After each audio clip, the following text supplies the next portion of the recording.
सबसे बड़ा कारण है कि केजरीवाल का जो झूठ है उसमें दिल्ली की जनता कहीं ना कहीं आ रही थी इसलिए बोल रहा हूँ, अब नहीं आई।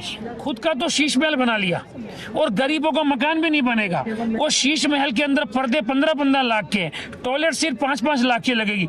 लोग एकदम समझ गए हैं। केजरीवाल की एक खासियत होती है कि वो एक मुद्दे को इतना झूठ बोलता है कि लोगों को सच लगने लग जाता है, और सच वो बिल्कुल भी नहीं है। जैसे कि मैंने अभी सुना कि प्रेमिला जी को 100 करोड़ रुपए मिले हैं, अगर ये आपको मिलते तो आप कितना विकास करते सर?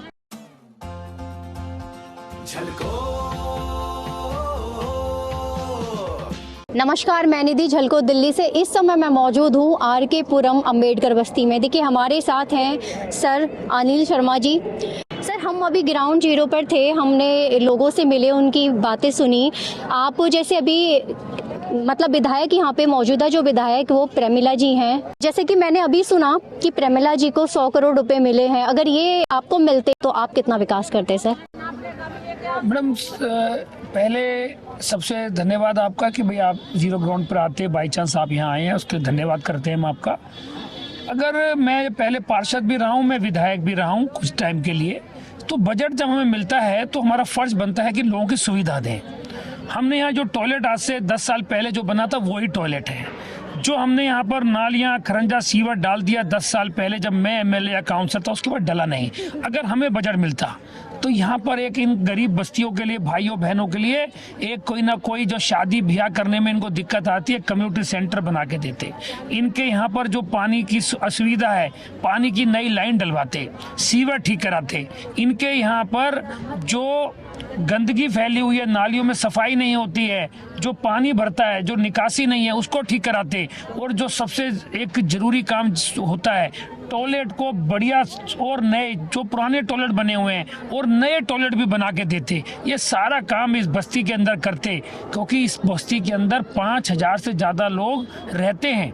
वोटर हैं 5000, तो 5000 जिस बस्ती में वोटर हों तो आप मान के चले 8000 लोग रहते होंगे, और 2 टॉयलेट हैं। बड़ी मुश्किल से सुबह बेचारे कैसे लोग जाते होंगे। तो बिल्कुल भी विकास इस क्षेत्र में यहाँ की विधायिका प्रमिला जी ने नहीं किया है। 100 करोड़ रुपए का मतलब है हर साल 10 करोड़ रुपए मिले हैं। 10 साल से MLA है तो 100 करोड़ रुपए हो गए। हम 100 करोड़ का हिसाब मांग रहे हैं उनसे।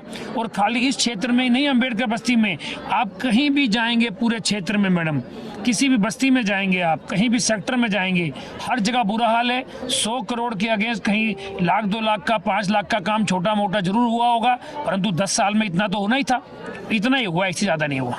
सर एक बात बताइए, जैसे कि अभी आप अपनी जनता की फ्री सेवा कर रहे हैं, ठीक है सर, अगर आपको पार्टी मौका देगी तो आप कितना विकास करना चाहेंगे, क्या चेंज करना चाहेंगे सर? अगर पार्टी मौका देगी तो जैसे मैंने जो वादे पार्टी के मैनिफेस्टो के हिसाब से जो बातें हैं वो तो हम पूरी करेंगे, पर जो पर्सनल लेवल पर होता है, जो बिना मैनिफेस्टो में लिखा होता है, हर सुख दुख में शामिल होना, हर समस्या के लिए 24 घंटे तैयार रहना, इनके बीच में आके इनकी समस्या को सुनना, इनकी समस्या को हल करना। कोरोना काल की अगर मैं बात करूं, मैं वो मुद्दा अभी इनसे कहना भूल गया। कोरोना काल में चुनाव खत्म हुआ 20 में, मैं चुनाव हार गया था 20 में।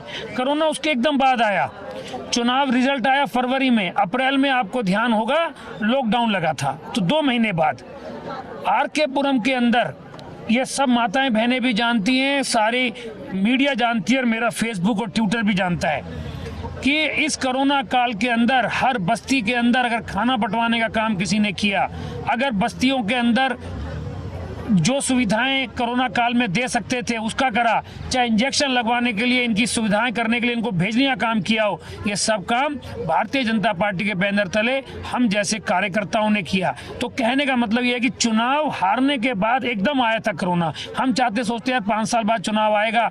हमारी नेचर क्या है बीजेपी की, खासकर मैं अपनी भी कहूँ, कि लोगों के सुविधा कैसे मिल सकती है, लोगों का जीवन स्तर कैसे ठीक हो सकता है, उसको करने का लगातार हम प्रयास करते हैं। इसीलिए चुनाव 10 साल से हम नहीं जीते हैं, 2 बार टर्म से हार रहे हैं। पहले मैं 3 बार जीता हूं, 2 बार कॉर्पोरेशन, 1 बार MLA। उसके बावजूद भी अगर हम आज राजनीति में अपने आप को जिंदा मानते हैं तो इसीलिए कि लगातार इनके संपर्क में रहते हैं, लगातार इनकी मदद करते हैं, जो हो सकता है वो करते हैं। और सर क्या कारण है, जैसे बीजेपी हर जगह अपनी सरकार बना लेती है, हमेशा सेंटर में रह जाती है, सर इसके पीछे ऐसा क्या कारण है? सबसे बड़ा कारण है कि केजरीवाल का जो झूठ है उसमें दिल्ली की जनता कहीं ना कहीं आ रही थी इसलिए बोल रहा हूँ, अब नहीं आई। उसने एक झूठा जाल बनाया दिल्ली को, खासकर गरीब भाई बहनों को। अभी आप देख रहे थे, हमने सबसे पूछा और कोई ऐसा नहीं था कि कोई बनावटी था। इतनी बड़ी संख्या में माताएं बहनें बैठी हैं। आप अलग से भी पूछ सकते हैं कि बिजली का बिल वो फ्री कहता है, सबका बिजली का बिल आता है। सब समझ गए हैं कि कोई बिजली फ्री नहीं है, पानी का बिल भी आता ही नहीं है। हाँ, बिजली का बिल आता ही है। हमने 35 रुपए 2,500 अभी दोबारा बताना माता जी आप। तो इनका सबका बिल आता है। इनको पानी की सुविधा नहीं है, टॉयलेट भी बने नहीं है, नए मकान बना के नहीं दिए। तो लोग समझ गए हैं, 10 साल में लोग समझ गए हैं। अब कोई उनको दोबारा जीतने का मतलब ही नहीं है। हाँ, शुरू में वो जरूर इनकी बातों में आ गए, उनको लगा यार फ्री बिजली मिलेगी, फ्री पानी, फ्री बस, और एक ऐसा उसने सपना दिखाया कि मैं दिल्ली को पेरिस बना दूंगा, जमुना जी को टेम्स नदी है क्या है वो बना दूंगा। जमुना जी में आज हमारे छठ के भाई बंधु जो छठ मैया की पूजा होती है उसमें स्नान नहीं कर पाए, उसमें अर्घ नहीं दे पाए। तो लोग समझ गए हैं इसके बारे में। खुद का तो शीश महल बना लिया और गरीबों का मकान भी नहीं बनेगा। वो शीश महल के अंदर पर्दे 15-15 लाख के, टॉयलेट सिर्फ 5-5 लाख की लगेगी। लोग एकदम समझ गए हैं। अब इसलिए कोई कंफ्यूजन नहीं है। हमारे हारने का कारण उसकी बातों में लोग दिल्ली के आ गए थे। अब दिल्ली के लोग समझ गए हैं ये जीत का कारण बनेगा, बीजेपी जीतेगी। सर, जैसे मोदी जी ने बोला था कि केजरीवाल जी फ्री की रेवड़ियाँ बांट रहे हैं, और सर जैसे कि अभी आपने वादे किए हैं, तो क्या मैं ये समझूं कि बीजेपी वही राजनीति अपना रही है? वो राजनीति अपना रहे हैं। आपने देखा होगा महाराष्ट्र के अंदर हमने बहनों को लाडली योजना जैसे मध्य प्रदेश में थी ऐसी महाराष्ट्र में लागू करी है, ऐसी योजना हरियाणा में भी लागू करी है, ऐसी योजना असम में भी लागू है, ऐसी योजना उड़ीसा में भी लागू करी है। हमारी बहनों को सुविधा हो। कुछ उनको हर महीने, अब पार्टी क्या तय करती है, मैं तो उसमें पार्टी का बहुत छोटा सा एक कार्यकर्ता हूँ। माननीय मोदी जी, माननीय अमित शाह जी, माननीय नड्डा जी क्या तय करते हैं, पर यह तय है कि हर महिला को कुछ ना कुछ दिल्ली में इस बार मिलने वाला है। फ्री सिलेंडर मिलेगा, उनको हर महीने पैसे मिलेंगे। क्या होता है कि एक सुविधा जब किसी को चाहकर नहीं चाहकर कोई पार्टी दे दे तो उसको सुविधा वैसे मिल नहीं रही है, बिजली की सुविधा मिल नहीं रही है, पानी की, पर उनके दिमाग में बैठ गई है। तो उसको हटाने के लिए अगर हमारी पार्टी भी उसको घोषणा करती है तो ये फ्री की रेवड़ियाँ नहीं है, ये उसके सामने एक बताने वाली बात है कि भैया वो तो झूठ बोल के देता है, हम सच बोल के देंगे। क्योंकि दिल्ली की जनता इस टाइम उससे दुखी तो है, परंतु कहीं कंफ्यूजन में ना रह जाए, उसको दूर करने के लिए इस बार पार्टी दिल्ली में भी ऐसी घोषणा ऐसा करेगी, ऐसा हमें उम्मीद है। अब क्या होगा हमें इसका पूरी जानकारी नहीं है, पर ऐसी उम्मीदें करेगी। सर, जैसे कि बीजेपी के लिए बोला जाता है कि बीजेपी हिंदू मुस्लिम की नीति अपनाकर ही जीतती है, ये कितनी सच्चाई है सर इसमें? आप उत्तर प्रदेश में जहाँ सबसे बड़ी संख्या मुसलमान भाइयों के है, हिंदुओं के तो है ही मुसलमान भाइयों की है, वहाँ जाके कभी किसी के घर में पता कीजिएगा। इवन हमारे आर.के. पुरम में कई बस्तियाँ हैं कि जब गैस का सिलेंडर मिलता है उज्ज्वला में तो क्या हिंदू मुसलमान देखा जाता है? क्या कभी रोड बनता है तो क्या हिंदू मुसलमान देखा जाता है? या किसी को प्रधानमंत्री आवास योजना के तहत मकान मिलता है तो क्या उनमें हिंदू मुसलमान देखा जाता है? क्या जब पेंशन लगती है तो क्या उसमें हिंदू मुसलमान देखा जाता है? बिल्कुल भी नहीं देखा जाता। मोदी जी का एक ही नारा है, सबका साथ, सबका विकास, सबका साथ। कोई हिंदू मुसलमान नहीं होता। हाँ, अगर हमारे हिंदुओं के मंदिरों को हिंदुस्तान के अंदर राम मंदिर बनना है तो उसमें हिंदू मुसलमान कोई पार्टी करे तो उसमें तो हम कुछ नहीं कर सकते। हमारे लिए श्रद्धा का केंद्र है भगवान श्री राम का मंदिर, जो 500 साल से नहीं बना, वो बनना चाहिए था, वो बना। अब इसमें दूसरी पार्टी हिंदू मुसलमान दिखाए तो इसमें तो हम कुछ नहीं कर सकते। हमारी पार्टी सबका साथ, सबका विकास चाहती है, परंतु हम हिंदुओं का मंदिर भगवान श्री राम में हमारी आस्था है। करोड़ों करोड़ों हिंदू इस बात को मानते थे भगवान राम का मंदिर वहाँ बनना चाहिए।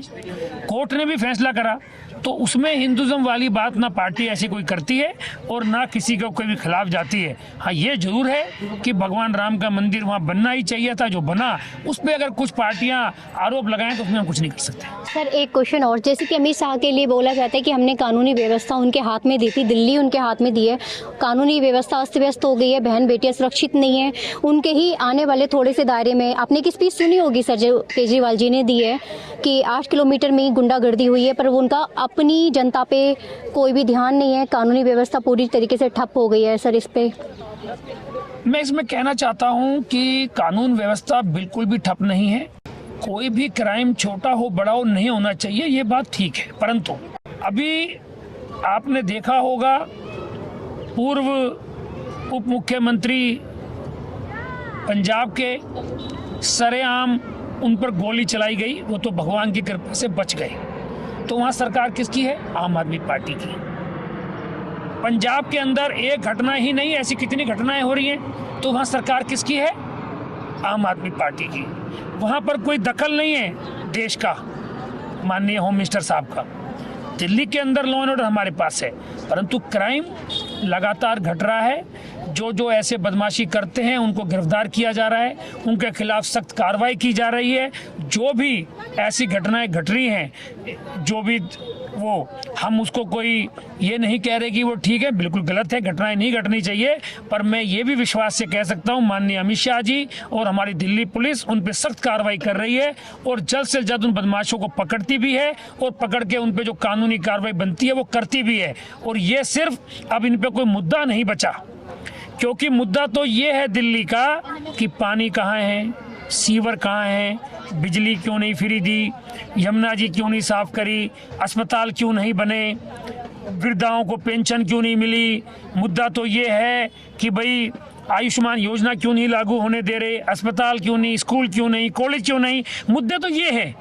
अब उस पर एक मुद्दे को वो बोल बोल के लॉ एंड ऑर्डर, जैसा मैंने शुरू में कहा आपको, केजरीवाल की एक खासियत होती है कि वो एक मुद्दे को इतना झूठ बोलता है कि लोगों को सच लगने लग जाता है, और सच वो बिल्कुल भी नहीं है। आज दिल्ली के अंदर सब लोग सुरक्षित हैं। जो एक दो घटनाएं घट रही हैं उन पे पुलिस सख्ती से कार्रवाई कर रही है, और पुलिस पे सख्ती से कार्रवाई खुद अभी माननीय अमित शाह साहब ने खुद पुलिस हेडक्वार्टर जाके मीटिंग ली है, और सारी पुलिस महकमा सख्ती से इस काम को कर रहा है। और मुझे लगता है वो अपने मुद्दों को से भटकाने के लिए इस मुद्दे को ले रहा है, पर दिल्ली की जनता इस बार उसकी बातों में नहीं आएगी। आप देखिएगा मैडम, आपका चैनल भी देखेगा, आप भी देखेंगे, इस बार भारतीय जनता पार्टी की दिल्ली में सरकार बनेगी, दिल्ली में मुख्यमंत्री भारतीय जनता पार्टी का होगा। सर जैसे कि अभी एक बहुत बड़ा आरोप लग रहा है बीजेपी पे, स्पीच में जैसे केजरीवाल जी ने कहा है वोट काटने का आरोप बीजेपी पे लग रहा है, सर इसमें कितनी सच्चाई है? टोटल झूठ है मैडम। अब उनको क्या है, सिंपैथी लेनी है। वो सिंपैथी लेने के लिए अब मान लो कोई बांग्लादेश के लोग आके यहाँ वोट बनाएंगे, रोहिंग्या मुसलमान यहाँ वोट बनाएंगे, हिंदुस्तान का मुसलमान बनाए, हिंदू बनाए, कोई दिक्कत नहीं है, बननी चाहिए सबकी वोट। क्या बांग्लादेशों की वोट बननी चाहिए क्या? आप बताइए, रोहिंग्याओं की वोट बननी चाहिए क्या? बिल्कुल नहीं बननी चाहिए, उनकी वोट कटनी चाहिए। जो ऐसी बदमाशी से वोट बनी है, उन वोटों को कटवाने की बात भारतीय जनता पार्टी जरूर कर रही है। इसके अलावा कोई भी वोट कटे ना भारतीय जनता पार्टी कभी चाहती है ना कभी चाहेगी। ये उनका जानबूझ के एक र्यूमर फैलाने का कोशिश है, जिससे कि आरके पुरम के लोगों के मन में ये भाव बैठे कि शायद वो वोट कट रही है। अरे वोट कटवाए जब बीजेपी जीत नहीं रही, उल्टा वोट रहेगी जब बीजेपी जीतेगी। तो सारे कैंपों में इस टाइम बीजेपी जीत रही है, हर जगह जीत रही है, तो वोट कटवाने का तो मतलब ही नहीं है। तो वो सिर्फ उनका एक स्टंट है, हर बार नया स्टंट लाते हैं। अब नया स्टंट कहाँ से लाएं? बिजली पुरानी हो गई जो फेल हो गई, पानी फेल हो गया, बस फेल हो गई, बस है नहीं, हर चीज़ फेल है। अब उसने सोचा नया लाऊं, तो लॉ एंड ऑर्डर को लाया, थोड़ा वोट को लाया, तो इन दोनों चीज़ों घुमा रहा है। घुमाने से कुछ नहीं होगा मैडम, जीतेगी बीजेपी। सर जैसे कि यहाँ पे लोग कह रहे हैं कि नशे से सब परेशान हैं, मतलब लोग इतना नशा कर रहे हैं, ड्रग्स भी ले रहे हैं, ड्रिंक भी कर रहे हैं और क्राइम भी कर रहे हैं। सर अगर बीजेपी की सरकार आती है तो सर इस पे कितना काम किया जाएगा? मैडम बहुत ही ज़रूरी है कि नशा अगर कहीं चल रहा है तो उसको बंद किया जाए, क्योंकि युवा देश के भविष्य होते हैं। अगर वो नशा कर रहे हैं तो बिल्कुल गलत है, और पुलिस इस पे सख्त कार्रवाई करनी भी चाहिए। हम भी इस बात को उठाएंगे कि सख्त से सख्त कार्रवाई इस पे करें। परंतु जैसे आपने कहा सुरक्षा की बात, सीसीटीवी कैमरे की बात हमेशा ये करते थे, सीसीटीवी कैमरे लगेंगे तो कहीं ना कहीं जो क्राइम में सीसीटीवी कैमरे का भी रोल होता है।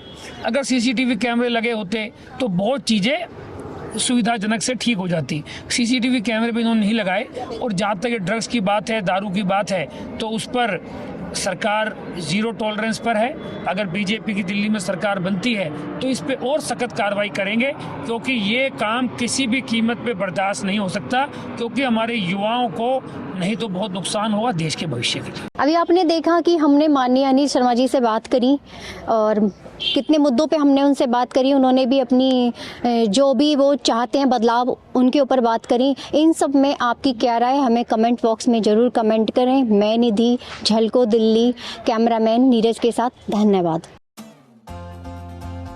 झलको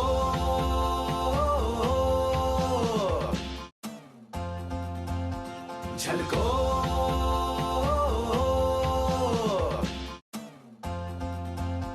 झलको